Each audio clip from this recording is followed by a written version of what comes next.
வரஹ்மத்துல்லாஹி வபரகாத்துஹு. தமிழ் மொழியின் வரலாற்றிற்கு இன்றியமையாத சான்றுகளை அடிப்படையில் ஆராயலாம். தமிழ் மொழியின் மிக பழமை வாய்ந்த மொழியாகும்.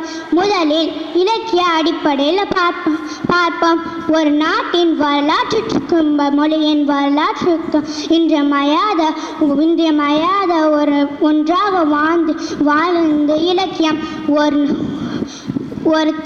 ஒரு இலக்கியம் தோன்ற சமுதாயத்து நாகரிகம், பண்பாடு, அரசியல், சமயநிலை இலக்கியத்தில் உணர்கிறது. நாம் படிக்கும் செயல், உரைநடை ஆகிய இலக்கியத்தில் அடங்கும். இரண்டாவது, இலக்கியம் என்பது நேரடியாக இயல்பை கூறுவதாகும். தொல்காப்பியம் தமிழ் தோன்ற மிக பழமையான இலக்கணம். முனிவர் பேச்சு தமிழில் இலக்கணம். Grammar of the common dialect Tamil language என்பது நூலை எழுதியுள்ளார். அடுத்ததாக கல்வெட்டு. பண்ட காலத்தில் நீண்ட காலம் அழியாதிருக்க வேண்டும் என்று நினைக்கிறாங்க. கற்கள் எழுவேட்டப்பட்டன. இது கல்வெட்டு என்படுகிறது. தமிழ்நாட்டில் தமிழ் எழுதப்பட்ட